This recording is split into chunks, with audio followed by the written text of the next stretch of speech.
And ToP with that proxy, we'll see if he's able to change it up. Actually, ToP's been one of those players where he actually does a different build like every game.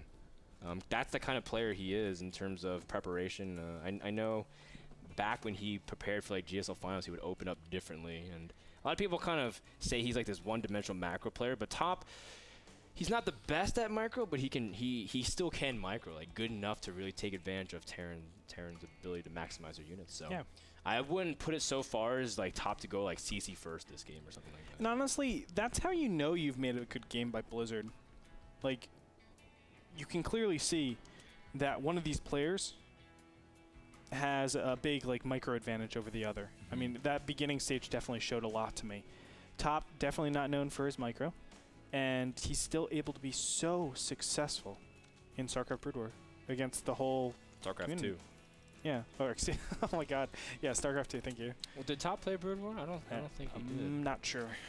But yeah, Glon has been just this revelation in the entire NSQ series. The fact that he's been playing so well, although he is down 0-1, guys. So we're not saying that he's got like an incredible advantage at the moment, but he's the one that's been kind of proving the doubters wrong. A lot of people say North Americans.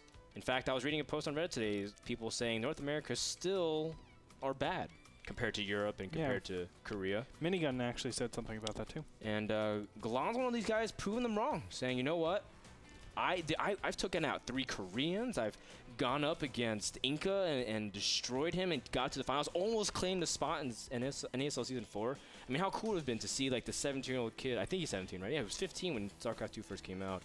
17-year-old guy just coming in out of nowhere and just shutting up all the haters. I'm going to check if he's 17.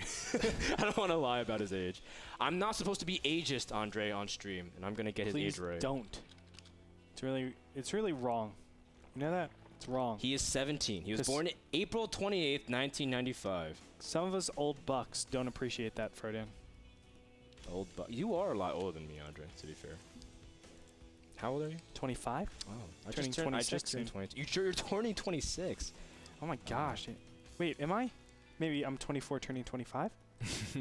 Jeez, I actually don't know. You're having a midlife crisis right now. Oh my gosh, Although, I think I'm turning 20. Oh my god, I don't know how old I am. I think I'm turning 25. Oh gosh, Andre. Oh my god. It's gotten to that, man. Yeah, I think I'm turning 25. Well, dementia does come in later stages of life. Just ask our executive producer. No cancel, by the way. Oh, no cancel on the bunker. Well, I mean, it's fake pressure in the end. I mean, it's ToP. No, it's 2 racks. 2 racks. Oh my god, you're right. Get your mind in the game. I didn't see the second barracks in the middle of the map, Andre. You are correct. Talking about ageism too much. We are. I don't want to focus. I want to be young forever, Andre. I just want to throw that out there. By the way, I think some other music artists agree with me, but I want to be young forever. I still don't know. I think I'm turning 25, actually. let's lock it up, Andre. We're talking about. I'm pretty sure I'm turning 25. Speaking of 22 and 27, those are the supply counts currently, because at this point, ToP is actually supply block, can't make any more units. But at this point, ToP is still able to really transition out of this. He doesn't actually have to do damage. In fact, I would not be hard-pressed to see ToP go for double command center after this. What do we say, Andre? ToP loves doing things 2x2. Of course. By the way, this drone, I was about to say, is so huge because this gives indicators to whether this is going to be a potential all-in or not. ToP very smartly put in on this mind game. Yeah, this happened. The exact same thing happened with his match against Scarlet on Cloud Kingdom. And ToP again put his command center on the high ground. This is really, really important. If Zergs are able to get in here and see this natural location, then they're going to think, well, because there's no command center on that low ground, then I am up against some huge all-in. What that's going to do is bait so much more defenses than he actually needs. Glon goes ahead and puts down another spine crawler, and we're seeing 2 more queens on the way out. Man. And a second command center. Woo woo! Well, actually, technically it's a third, but the second one built. Well, and true ToP fashion. Now, again, guys, I think I pointed this out last qualifier, but ToP was actually one of the first Terrans to really start going triple command center really early on, and even just keeping the base for triple mules at that point, and just pretty much delay your tech, but still just have an incredible amount of units by the mid game. Oh yeah. And now he's really using it as, I guess, his anchor to really get into the mid game. Beautiful. I'm sorry, Glon just made a pretty big move. Did he Big scout plays, it bro. with his Big Overlord? plays. Oh my god, big plays. Cancels the 2 spine crawlers, sees that there are 2 gases down, says, whoa, I have to be careful. It might actually be some crazy delayed banshees. No, it's not. He sees 2 command centers, and he knows for sure that it is just some weak pressure. Yeah, and it's playing actually mind non-committal. games. Except now ToP knows that Glon knows. And so with that information, ToP's going to try to He should have pressure. SEV rushed from here. How Send all sick would the that be? SEVs. You have tripled orbitals. I know, don't see man. why not. How sick would that be? It's like, oh, I know my opponent is about to cancel all the stuff God. and cancel some queens. Let me go ahead and just send all of my SEVs knowing that Yeah, and happens. then trade drones Oh for my god. SEVs at What a that point. sicko. I mean, at this point, ToP really wants to deny any kind of third base, but I guess Glon is not moving out anytime soon.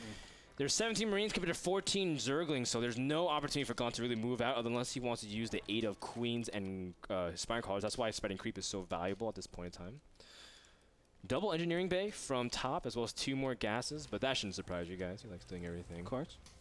Do-si-do. Do-si-do. But critically messing up here. He actually should have another factory. He should have another factory. Yeah. In part Because in there's order to only do the one. top build. There's only There's one. only one. He doesn't even have a reactor. This isn't Highlander. Oh. There can only be 2.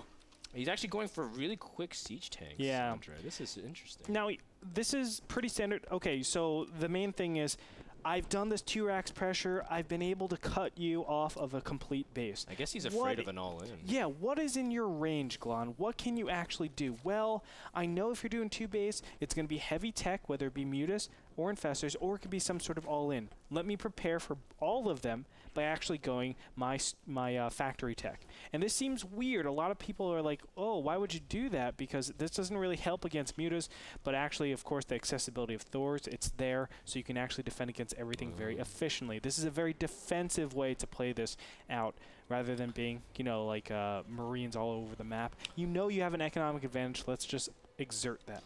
Well, this is definitely the right route to go, especially with 15 roaches in production, and Glon will have a huge roach baneling attack in an effort really to basically win the game. ToP scans and he sees the baneling nest. That should tell him enough, especially with double gases on his main and no attempt at a lair. So that is going to reveal every single intention of the Zerg player. Ooh, Glon moving out and seeing the Marines are parked at the third, saying, well, that's actually a huge amount of supply, not protecting his main base. Yes, and hopefully he can get something done. Now, of course, there is a problem. There are 3 barracks in the way and a whole destructible rocks. On top is a siege tank. Now, one thing. Zergs, please, please, please, if you're going to all in, bring an Overlord. This is like the #1 thing that I think will actually increase the potency of all of your all-ins. Because think, if you have an Overlord up here, that is dead. The siege tank is dead. He's making banelings in range of the siege tank. 1 drops, and then a couple will take an extra couple pot shots. And he's being a little bit indecisive, trying to attack the barracks and attack destructible debris and losing valuable time. And banelings are detonating on destructible debris. A little bit of a sloppy control from Glon, and you can see that he's losing a lot of units for no reason, while ToP is only getting stronger. Each siege tank that pops increases his chance of survival exponentially. And at this point, Glon, he's trying to go through the destructible debris, but he's losing so many units. Look at how weak those roaches are. And, oh, man, what started off as potentially could have been a good spot for Glon, as his Marines from ToP are also working onto the natural of Glon. He was too busy focusing on 2 fronts at the same time, but he's losing way too much. And now Glon actually has started to squeeze drones back in, but he is way far behind. Look at the worker count. He got in, though. No, he doesn't go. I'm sorry. Oh, gosh. So we might move to game number 3. Dustin Bratter might have picked up his first win here. The rocks defeat the roaches. Actually, well, that's basically what happened, bro. Well, I mean, at this point, Glon committed 2,000 of his resources to destroy debris.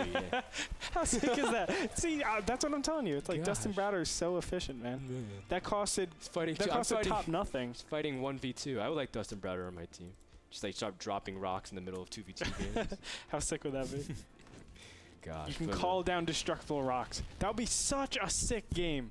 Oh my god, you have like 3 times to actually use drop down destructible rocks. It's like you can use it once in the beginning and then just completely seal yourself off, go some really tech. Oh my God! I just made a new UMS for people. You're welcome. And I made a new unit for Terran just to drop more destructible rocks around the map. And you pick up the destructible rocks around the map with your medevac. It's like this giant rock underneath the medevac floating around for some reason. It's like dropping it. And you drop it on like the Zerglings and you just kill it. Just kill it. Yeah. Excellent. That'll be awesome. Someone's going to go put their third down, like a Terran is about to lift it. Or excuse me, not lift it, but land it.